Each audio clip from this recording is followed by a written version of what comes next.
मस्साजोगचे दिवंगत सरपंच संतोष देशमुख यांचे बंधू आपल्यासोबत धनंजय देशमुख हे दादा. शुक्रवारी सुनावणी होती. वाल्मिक कराड यांनी जामिनासाठी अर्ज केलेला आहे हायकोर्टामध्ये. त्याची सुनावणी पूर्ण झाली नाही. आज पुन्हा सुनावणी होत आहे.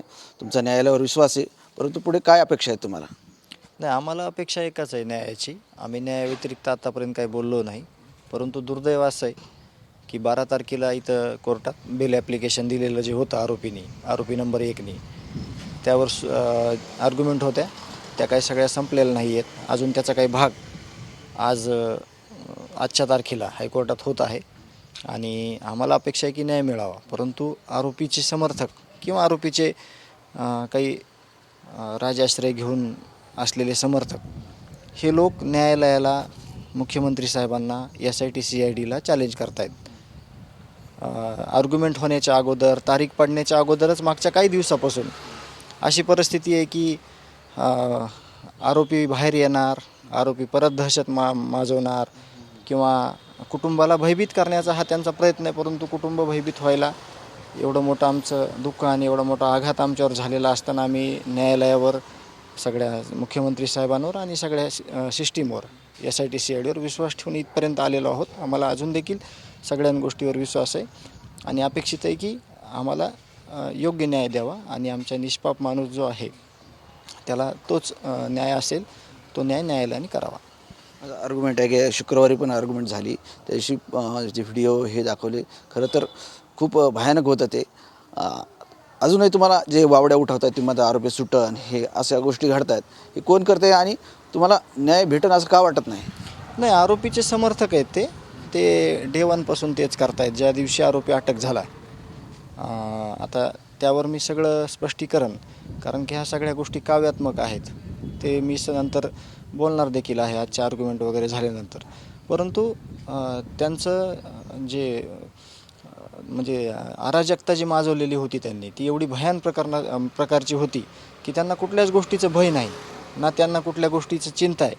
त्यांना वाटतं की आपण जे करतो तोच कायदा आहे आणि कायद्यापेक्षा आपण मोठे, असं त्यांना वाटतं. म्हणून ते चुकीच्या वल्गना करतात, चुकीचे व्हॉट्सअप स्टेटस टाकतात, चुकीचे इंस्टाग्रामवर देखील बरेचसे तुम्ही गोष्टी आत्तापर्यंत बघितल्या असतील की रील्स येतात की हत्तीवरून मिरवणूक काढायची आरोपीची. पण ते असं कधीही करत नाहीत की एका निष्पाप माणसाला ह्या लोकांनी संपवलं, ह्यांना शिक्षा झाली पाहिजे. परंतु ते दुर्दैव आहे त्यांचं की त्यांना त्या गोष्टी कळत नाहीत. परंतु आम्ही न्यायाच्या प्रतीक्षेत आहेत आणि आम्हाला न्याय मिळाला अशी अपेक्षा आहे.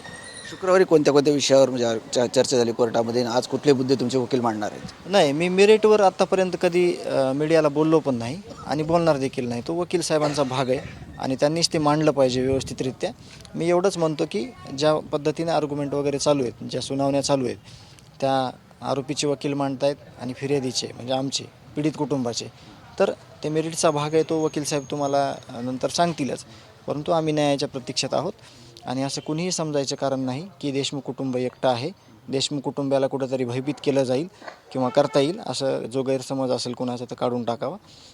कुटुंब, गाव आणि सगळ्या जाती धर्मातील लोक या प्रकरणाशी एकदम त्यांची जवळीक आहे. हजारो फोन येतात, हजारो गोष्टी अशा मेसेज येतात की आम्ही तुमच्यासोबत आहेत आणि न्याय मिळेपर्यंत सोबत आहेत. म्हणून आम्ही ह्या गोष्टीला भीक घालत नाही. इकडे वाल्मिक कराड जामिनासाठी अर्ज करतात, दुसरीकडे कृष्णा आंधळे अजूनही फरार आहे. उपमुख्यमंत्री एकनाथ शिंदे म्हणले की आम्ही त्याला पकडू, अटक करू, असे सभागृहात म्हणले त्या अधिवेशनात.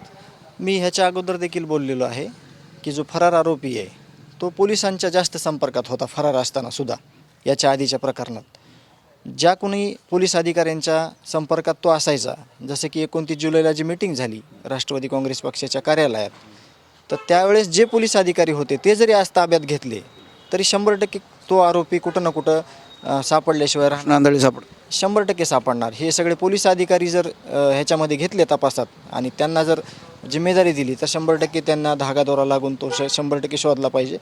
आणि आम्ही यासाठी, हे तर सरकारचं काम हे केलं पाहिजे त्यांनी, परंतु आम्ही या आरोपी शोधण्यासाठी किंवा आम्हाला न्याय मिळण्यासाठी येणाऱ्या काळात, आता ह्या तारखा एवढ्या जवळजवळच्या आहेत की आम्हाला कुठलं नियोजन करता आलं नाही, परंतु फरार आरोपी कसा शोधला जाईल किंवा आम्हाला जे काही भयभीत केलं जातं आहे, आम्हाला जे काही चुकीच्या पद्धतीनं टार्गेट केलं जातं आहे आरोपीच्या समर्थकाकडून किंवा काही राजकीय लोकांकडून, तर ते देखील आम्ही कागदोपत्री किंवा असं पुराव्यानिशी दिलेलं आहे.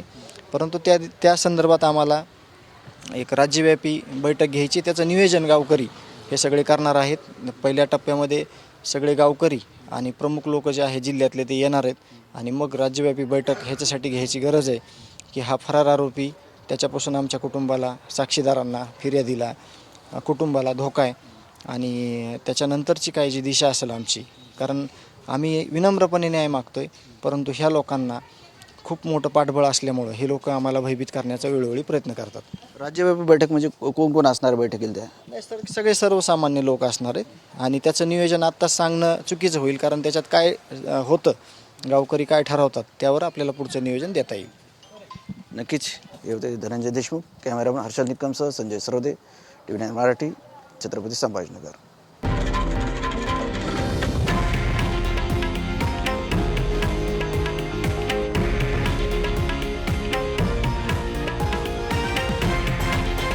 हे आहे देशातील नंबर 1 न्यूज नेटवर्क आणि आपण पाहत आहात TV9 मराठी, एकमेव.